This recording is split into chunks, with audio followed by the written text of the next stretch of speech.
let me tell you a little bit of the things that we do here. This is sort of like playland in missions, and I don't mean play because it's not important, but the Waorani down in the jungles and other people all over the world have asked me if we here at ITech, the Indigenous Peoples Technology and Education Center, would help them learn to do things for their people that they have previously only had to depend on missionaries or people from outside to do. One of the things that has involved is developing a portable dental operatory. It's all the equipment that's necessary for somebody to be able to do dentistry on the trail.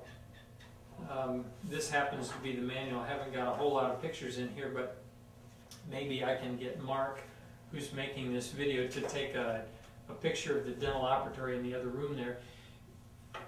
But you know what? It's not just the equipment that is novel.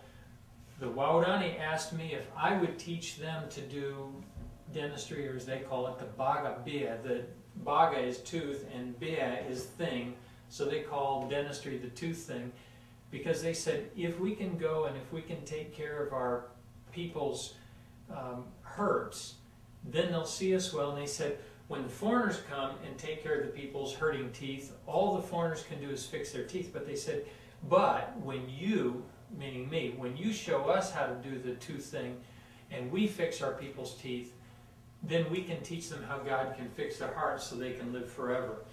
But it wasn't very long after that that they told me that, and Mark, maybe we could send them a copy of those same hands. We've actually got a picture of, or a little 3-minute video of Minkai, or Minkayani from the movie, in India. Let's see, Minkai is from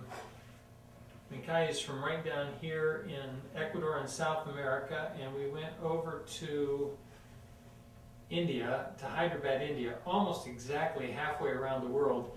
And Minkai over in India, and remember, Minkai can't read or write, but Minkai in India helped teach some Indian pastors how to do dentistry so they could go and start dental clinics in Hindu communities where they wanted to share the gospel, or where the people had warned them that if they came, they would kill them. And one of those pastors that I met on my first trip to Hyderabad was killed by militant people from another religion who didn't want him to come. They poured battery acid down his throat and then burned his body and left it out in public. But when I got back, we went to the very same community where they were going to do dentistry, and I mean, these guys were just novices, but Minkai, who's been doing dentistry now for quite some time, he helped them and taught them, and well, this video shows what can happen when God changes people's hearts. But one of the other things that the Waorani told me that they needed to learn to do was to fly. And frankly, I mean, they wanted to go from the Stone Age to the Space Age in one jump, and even I thought that that couldn't happen. But we started developing some flying machines, really highly, what's the term we use, modified powered parachutes. And if any of you have seen the documentary film Beyond the Gates of Splendor, it goes with the movie End of the Spear. And if you haven't seen it, I recommend it. But that documentary, Beyond the Gates of Splendor, made by the same people as made the movie, only this has the real Minkayani and the real chemo and the real widows in it. But that movie ends with Tementa Nankiwi, the little boy from End of the Spear who's going to be buried alive. He's a real boy. He's grown up to be a man. We've been friends really since we were kids. But in the end of that documentary film, Beyond the Gates of Splendor, Tementa flies this powered parachute that we built right here at ITech down the river and kind of salutes as he goes by me to say, hey, I'm in the driver's seat now. But we've had an interest from people around the world for a machine like that they could learn to fly in a day, but they really wanted to be able to drive too. So at the end of this week, I'm going to Newton, Kansas, where we're building the production prototype of, well, I wanted to call it the cockroach, because if you've been to the jungles, cockroaches really fly and they run fast. But my wife told me that cockroach was not a good name for a flying machine, so we've toyed with calling it the grasshopper. I now am thinking more of it in terms of maverick, and hey, I'll let you in on a little secret. The first part of that MAV stands for missionary assault vehicle, and we thought for people that were squeamish, maybe we just go ahead and call it the Maverick. But at any rate, this is what it looks like. It's actually a flying Jeep. It's a 4-seat vehicle.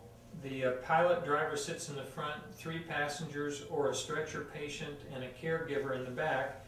And then you see it from the side. Now I'm sure you're wondering why not put 2 in the front and 2 in the back. That's because when you fly this machine, just like all planes, you have to balance the weight. So we know that we always have an engine in the back and a pilot in the front. So this thing flies under a huge powered parachute. It's like like the parachutes that you see skydivers jumping with that they can control, and just before they hit, they flare and just take a few steps. Well, that's the kind of wing that this flies with. But by having the engine in the back, the pilot in the front, and putting all the cargo and other passengers here, we don't have to balance it because they're right under the center of lift of the canopy.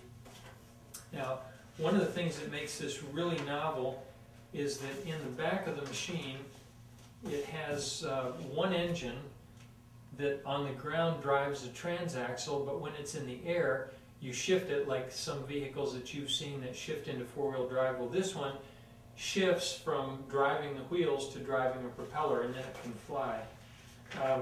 Probably the most novel thing, though, is that it uses the very same controls that many of you use when you drive your family car or your own car.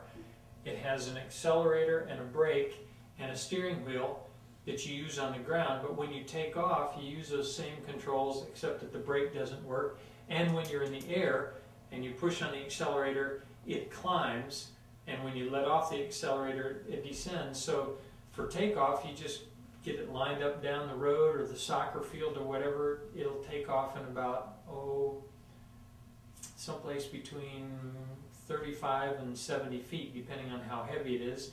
And then you accelerate. So you accelerate hard, it takes off and flies. When you reach the cruising altitude that you want, you just pull this little, what do we call it,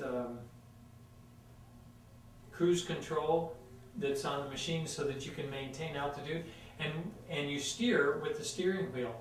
The only difference is that when you come into land, to arrest your descent when you're going to touch down, you either accelerate a little bit, which makes it start to climb, or at least arrest your descent, but you can also pull back on the steering wheel, which will make you flare. Get down, stow your parachute wing, and shift it into ground drive, and off you go again. Now, those things may not seem like they're very spiritual, but you know what Jesus said to us? He said, go into all the world and make disciples. We can't get there to disciple those people unless we can actually physically get to where they are. And there's a lot of places in the world that don't have airstrips, and certainly a lot of parts of the world that don't have roads. There are lots of parts of the world that have roads part of the year, and then it floods or the bridge washes out, or in the dry season, harmattan, like places in Africa, you can't get there.